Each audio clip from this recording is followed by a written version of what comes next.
Imagine a satellite passing silently overhead, camera fixed on one of the busiest, narrowest bends of open water on the planet. For most of the past century, that view has shown a steady rhythm. Tankers queued in orderly lines, moving in and out of the Persian Gulf like clockwork. For 100 days this spring, that rhythm simply stopped. Picture a beach outside Bandar Abbas in late May. Families walk along the sand. Just offshore, a single tanker sits motionless in the haze, not moving because nobody, not the captain, not the insurer, not the country that owns the cargo, is fully sure it's safe to move. That one frozen ship tells you almost everything about this moment. For more than 3 months, the Strait of Hormuz, the 21-mile funnel of water between Iran and Oman that carries roughly a fifth of the world's oil and a fifth of its liquefied natural gas, was effectively closed. Now Tehran says it's open again. Washington says the same. Yet according to shipping data from the tracking firm Portwatch, traffic through the strait is only now, in the first days of July, climbing back toward anything resembling normal.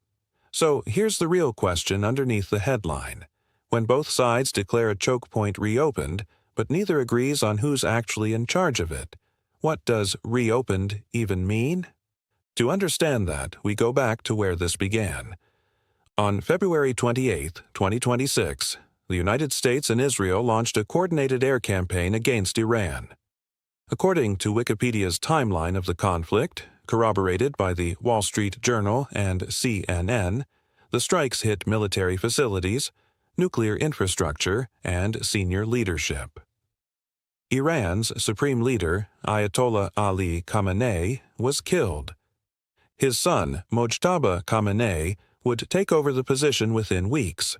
Within days, Iran answered in the one place it holds genuine leverage over the global economy. The Islamic Revolutionary Guard Corps began transmitting warnings over marine radio. No ship is allowed to pass the Strait of Hormuz. Picture that transmission crackling through a bridge speaker on a 200,000-ton crude carrier at 2 in the morning. Cargo worth tens of millions of dollars in the hold, a company lawyer onshore saying, "Keep moving," an armed patrol boat saying, "Turn around." That decision played out, ship by ship, across the Gulf for 100 days. By early March, the closure was official. Iranian officials confirmed the strait was shut and warned that any vessel entering could be set on fire. A handful tried anyway. Some made it through, others didn't. Within weeks, tanker traffic had collapsed to almost nothing. Here's where a regional military crisis became a global economic one. Before the war, according to the House of Commons Library's briefing, around 20% of the world's petroleum and 20% of its LNG moved through this single waterway every year, roughly 3,000 vessels a month. When the closure hit, the same briefing cites World Trade Organization figures showing a 95% drop in crude tankers through Persian Gulf ports, and a 99% drop in LNG carriers. Refineries in Asia, Europe, and the Americas run on a rhythm of tankers arriving on schedule. Break that rhythm and prices don't just rise, they spike immediately. Markets price in fear of scarcity long before scarcity actually arrives. Oil surged past $100 a barrel within the war's first 2 weeks. And here's a detail that doesn't fit the simple story of villain and victim. Analysts noted the spike didn't only hurt the countries at war, it benefited Russia, whose exports suddenly looked more attractive by comparison, and briefly benefited Iran, too, since its own sanctioned, discounted crude became more valuable as the wider market tightened. Even in a war fought partly over control of energy, the energy market refused to take sides cleanly. Meanwhile, the diplomatic effort to reopen the strait moved less like a plan and more like a slow-motion negotiation between exhausted parties. On March 11th, the G7 discussed escorting ships through the strait militarily. Within days, the US, UK, and eventually more than 50 countries were holding conferences on it. China stayed outside any coalition, but in a call between Xi Jinping and Saudi Crown Prince Mohammed bin Salman, Beijing publicly called for the strait to remain open to normal navigation, describing it as being in the common interest of the region and the wider international community. Picture a map of the Gulf filling with competing claims: Bahrain drafting a UN resolution, France preparing its own, the UK assembling a coalition, Ukraine's president offering Kyiv's experience running a safe corridor through the Black Sea. Everyone had a plan. Almost none of the plans agreed. Then, on April 7th, Russia and China vetoed the Bahraini drafted Security Council resolution outright. That moment exposes something important. Hormuz isn't just a regional flashpoint. It's a pressure point where every major power's interests converge, and an outside military escort mission requires exactly the great power consensus this war made impossible. So, if the world couldn't force the strait open by committee, could it force it open by military pressure? The U.S. tried that too. On March 19th, per Wikipedia's timeline of the Strait of Hormuz campaign, the U.S. began an aerial operation aimed at destroying Iranian naval vessels and drone units threatening shipping. On March 26th, Israel assassinated Alireza Tangsiri, the naval officer overseeing the blockade, calling him directly responsible for what Israeli officials termed a campaign of terror against commercial vessels. Picture an empty naval operations room along Iran's southern coast the next morning. The man coordinating the blockade is gone, but the blockade doesn't stop. Command structures in irregular warfare rarely depend on one person, and Iran's layered network of Revolutionary Guard units, regular Navy assets, and coastal missile batteries kept functioning without him. As analysts kept noting through the spring, removing a commander is not the same as removing a capability. By mid-April, the pressure campaign shifted again. On April the 13th, the U.S. imposed its own counter-blockade targeting Iranian ports after talks in Islamabad collapsed. On the 23rd, President Trump ordered the Navy to destroy any Iranian boats caught laying mines. Per Al Jazeera's explainer, Iran never confirmed mines existed, but the U.S. repeatedly claimed they were a real risk and targeted mine-laying vessels. Certainty about mines is one of the hardest things to establish from outside. What we do know, per Al Jazeera's early June reporting, is that Secretary of State Marco Rubio told a Senate Foreign Relations Committee hearing that Iran had mined large segments of Hormuz without elaborating on evidence. Analysts remain divided. One view holds that a functioning blockade would naturally include mining as a low-cost tool, and Iran's own early threats make the claim plausible. The other notes no independent inspection has verified specific minefields. Iran has never confirmed laying any, and wartime mine claims have historically been used, across many conflicts, to justify continued military posture even on thin evidence. The truth sits somewhere in that gap, and the gap matters because it's the difference between a strait that's diplomatically reopened and one that's physically safe. Picture a maritime insurance underwriter in London reading that Rubio testimony, calculating in cold numbers how much risk the uncertainty represents. Per Al Jazeera, war risk premiums for transiting the strait rose from roughly 0.25% of a ship's hull value before the war to as much as 5% after. Some estimates put it at 20 times the pre-war rate. That's the market's own verdict on how much it trusts the peace. By late April, exhaustion was shaping the diplomacy more than victory was. On April 27th, Axios reported Iran had quietly offered the U.S. a proposal bypassing uranium enrichment entirely, focused just on ending the war and reopening the strait. Iran's side was internally divided. Foreign Minister Abbas Araghchi reportedly told mediators from Pakistan, Egypt, Turkey, and Qatar there was no internal consensus on how far Tehran would go. That detail matters. It suggests Iran wasn't negotiating as one unified voice but as a coalition of factions with different tolerances for compromise, which helps explain why announcements of an imminent deal kept collapsing almost as soon as they were made. CNN reported that between late March and early June, Trump publicly claimed a deal was imminent at least 38 separate times. Imagine hearing, "A deal is close," dozens of times over 3 months while your cargo ship sits anchored in the same spot the whole time. Per the International Maritime Organization, cited by Wikipedia, at least 1,000 ships and 20,000 crew members were stranded in the Arabian Gulf at one point, in a standoff that ran past 100 days. Then, finally, resolution, though not the clean kind. On June 17th, Trump and Iranian President Masoud Pezeshkian signed the Islamabad Memorandum of Understanding during a dinner with French President Emmanuel Macron at the Palace of Versailles following the G7 summit. The next day, Pakistan, the primary mediator throughout, announced the agreement implied Tehran would promptly reopen the strait and the American blockade of Iranian ports would end immediately. The wording matters more than the ceremony. Per the House of Commons Library's briefing, the 14-point agreement covers a 60-day negotiating window, toll-free passage through the strait, 30 days for Iran to clear mines, a proportional lift of the U.S. naval blockade, and up to $25 billion in unfrozen Iranian assets, contingent on compliance. It leaves the hardest question, Iran's nuclear program, for later talks. And almost immediately the two sides began interpreting the same document differently.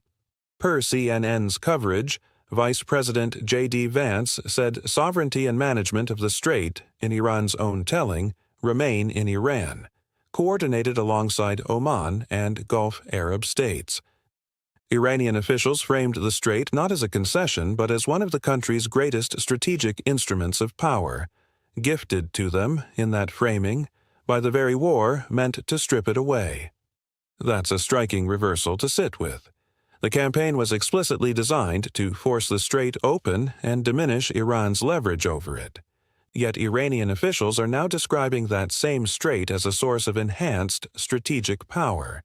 Whether that's spin, genuine recalculation, or both isn't something the public record can settle yet. So, does the strait feel different on the water than in these competing statements? Here, the evidence gets more concrete and slightly more encouraging. Per Al Jazeera's July 2nd reporting, oil prices have fallen for 3 consecutive days, driven by news that indirect U.S.-Iran talks in Qatar were making what a Qatari spokesperson called positive progress. Morgan Stanley, cited in that reporting, noted 35 oil and gas tankers exited the strait in a single day in late June, the first time traffic returned to anything resembling pre-war levels. Picture that number, 35 ships in 24 hours, converging on a channel that carried almost nothing for 100 days. That's a flood held behind a dam, finally released gate by gate. But there's an asterisk analysts keep repeating. Reaching the pre-war volume of 20 million barrels a day is considered unlikely before sometime next year, given damage to production and export infrastructure during the fighting. The strait may be passable again, but the wells, pipelines, and loading terminals feeding it took real damage that doesn't repair as fast as a ceasefire gets signed. 2 competing readings emerge from all this, and reasonable analysts land in genuinely different places. One treats the June memorandum as a real, if incomplete, turning point. Both Washington and Tehran had run out of road. The U.S. faced a domestic cost of living crisis CNN explicitly links to the strait's closure. Iran faced a devastated economy, fractured leadership after its supreme leader's death, and a war-exhausted population. Under this reading, the memorandum reflects genuine mutual exhaustion, and the recovering shipping traffic is the leading evidence both sides intend to make it stick. The other is more cautious. It notes Iran has repeatedly declared the strait completely open, only to reverse course within days, as it did in April, when Trump's insistence that the naval blockade would remain led Iran to scrap an earlier reopening agreement entirely. Under this reading, Tehran's current framing of the strait as a restored strategic instrument of power is itself a warning sign, A government that describes compliance as evidence of its own strength may be positioning to reverse that compliance the moment nuclear talks intensify. Neither interpretation can be confirmed or ruled out right now. What can be said with confidence? The physical indicators, ships moving, prices falling, point toward genuine recovery, while the political indicators, unresolved sovereignty language, continuing warnings to shipping, a still fragile Lebanon front, point toward continued fragility. Both pictures are true at once, which is exactly why so many shipping companies and insurers are choosing to wait rather than commit. There's another layer that cuts against the instinct to see reopening as simply good news. Some analysts, including Morgan Stanley's forecasters, are now warning of the opposite problem. Not scarcity, but oversupply. With Chinese oil demand reportedly softening even as Gulf exports resume, the market could swing from crisis shortage to unexpected glut within months. That's the whiplash of a market that spent 100 days pricing in catastrophic scarcity, only to have supply return faster than demand. So, which is it? A cautious, fragile reopening still shadowed by unresolved mines and sovereignty disputes, or a genuine, accelerating return to normal outpacing expectations? The honest answer is both at once in different parts of the system. Prices behave as though the crisis is ending. Insurers behave as though it isn't, not yet. It's worth understanding why the closure happened at all, and why Iran reached for this particular lever. Iran's conventional military, by most public assessments, cannot match the combined air power of the U.S. and Israel in direct confrontation. What it has is geography. Its southern coastline runs directly alongside the narrowest, most heavily trafficked shipping lane on the planet. That fact converts a country that can't win a symmetrical war into one that can inflict enormous economic pain simply by making that lane feel unsafe. You don't need to sink every ship. You only need enough ships to hesitate. That's the asymmetric logic analysts pointed to all spring. Leverage built on geography and uncertainty rather than matching firepower with firepower. It's also why so much of this conflict played out not in direct battles, but in radio warnings, insurance premium changes, and quiet decisions by individual captains about whether to proceed or turn back. Understanding why Hormuz matters this much requires a bit of basic maritime economics. The strait isn't just narrow, it's uniquely unreplaceable. At its tightest point, the shipping lanes are only about 2 miles wide in each direction, hemmed in by Iranian and Omani waters. Alternative pipelines exist, notably one across Saudi Arabia to the Red Sea, but their maximum capacity is only around 3 million barrels a day, a fraction of the 15 million or more that historically move through the strait by sea. LNG has essentially no pipeline alternative at all. It moves by ship through this one gap, or it doesn't move. That's the technical reality that turns a regional war into a global economic emergency the moment the strait closes. It's also why Iran has, for decades, treated its geographic position over this choke point as one of its most valuable strategic assets, one that costs almost nothing to threaten and enormously much to actually use, since closing the strait damages Iran's own economy too. Picture mine clearance divers approaching a stretch of water the length of several football fields, tasked with confirming it's actually safe. Per one maritime risk consultancy cited by Al Jazeera, establishing a verified, mine-free corridor is expected to take around 2 months from whenever clearance work actually begins. That's slow, dangerous work, conducted in contested water, by teams both sides would need to trust. And trust is in short supply. Consider the attack on the Sanmar Herald, an Indian-flagged oil tanker, on April 18th. Per reporting cited by Al Jazeera, the vessel had been approved for transit by Iranian authorities, and was fired on anyway by Iranian military boats. In audio from the incident, the captain can reportedly be heard invoking the Iranian Navy's own call sign, apparently trying to establish his passage had already been cleared, moments before the attack. That episode captures the core problem better than any diplomatic statement could. It's not simply whether Iran has agreed to open the strait. It's that, per insurance experts quoted by Al Jazeera, there appears to be a meaningful lack of command and control within parts of Iran's forces, such that a ship can be approved by one authority and still come under fire from another. Whether that reflects genuine fragmentation or ordinary wartime friction isn't something the public record can settle, but the effect on shipping companies is the same either way. An official green light doesn't guarantee actual safety. The regional picture doesn't stop at Iran's borders. Throughout the conflict, Yemen's Houthi movement, long allied with Iran, warned it would respond to any escalation aimed at reopening the strait by force, specifically naming Bahrain and the UAE as targets if either joined a military coalition to secure the waterway. Hormuz sits inside a wider web of Iran-aligned actors, from Lebanon's Hezbollah to Yemen's Houthis, any of whom could complicate an otherwise resolving crisis. And Lebanon has complicated things. Per the Commons Library's briefing, the Islamabad Memorandum explicitly ties the end of hostilities on all fronts, including Lebanon, to the broader agreement. But fighting between Israel and Hezbollah has continued intermittently even after a ceasefire was announced there last week, per CNN's live coverage, undermining confidence that the entire regional deal is as settled as the June signing suggested. Picture that Versailles dinner again. The handshake, the cameras, the sense of an ending.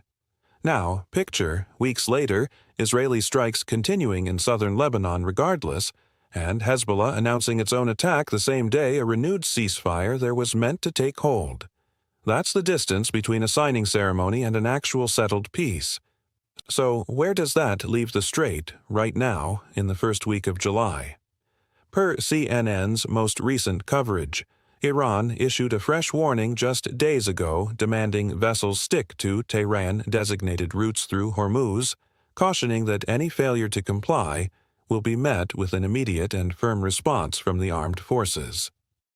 At the same time, CNN reports a growing number of vessels are choosing to hug the Omani coastline instead, an alternate route that quietly reduces Tehran's leverage over the exact corridor it's trying to control. That's a genuine tension. Iran wants to be seen managing the strait, alongside Oman and Gulf states, as a demonstration of restored sovereignty. But the more ships that route around Iranian-designated lanes specifically to avoid them, the less that management amounts to in practice. Sovereignty over a choke point means little if traffic simply finds a way around the parts you control. There's a wider current running underneath all this. While the U.S. assembled its coalition to reopen Hormuz, China moved to assert control over the Scarborough Shoal in the South China Sea, a separate dispute thousands of miles away. Beijing's language on Hormuz, calling for freedom of navigation as a shared interest, sits somewhat awkwardly beside its own assertiveness over contested waters closer to home. The two situations aren't directly connected, but no major power's stance on freedom of navigation at one choke point can be fully separated from its conduct around choke points it controls elsewhere.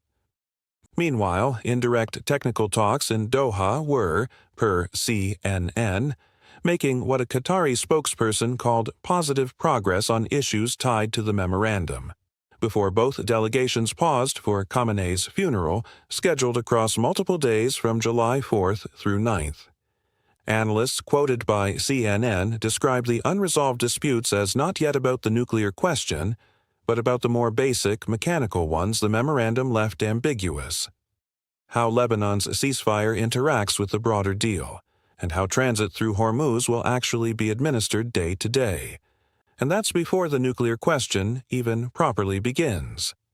Vance told CNN this week that negotiators are worried about the nuclear issue, and that discussions on it are only just starting.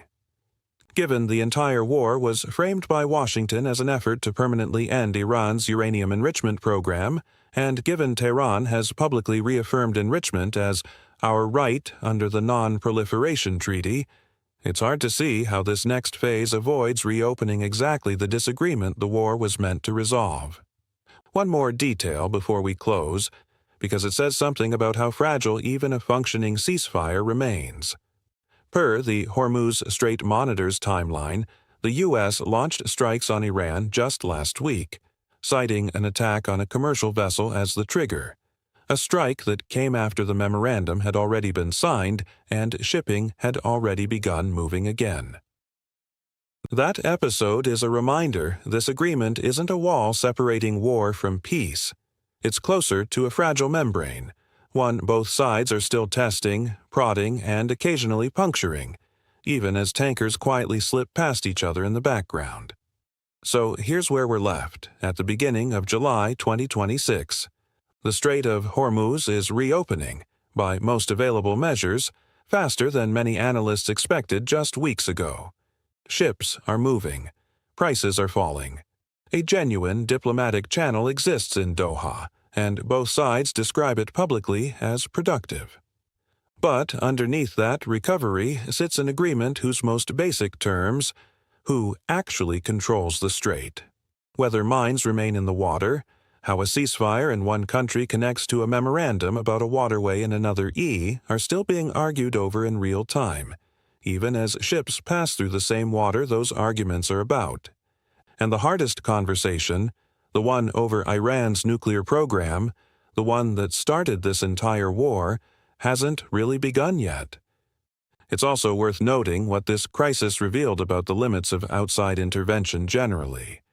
For all the diplomatic energy poured into reopening the strait, the G7 discussions in March, the 50-nation conference the UK hosted in April, the UN resolutions Russia and China blocked in early April, none of those external efforts appear to have been the actual trigger for the eventual reopening. What moved the needle was a direct bilateral memorandum between Washington and Tehran, negotiated substantially through Pakistani, Qatari, and Omani back channels, not through any multilateral coalition built specifically to guarantee freedom of navigation. For a choke point so many countries depend on, the solution that actually held wasn't collective. It was bilateral, narrow, and still incomplete. Picture that beach outside Bandar Abbas one more time, that single motionless tanker sitting offshore. By now, more likely than not, it has finally moved. But whether it moved because the war genuinely ended, or because a fragile, ambiguous truce simply hadn't been tested yet, is a question only the next round of talks in Doha can begin to answer. So the real question isn't whether the Strait of Hormuz is open right now.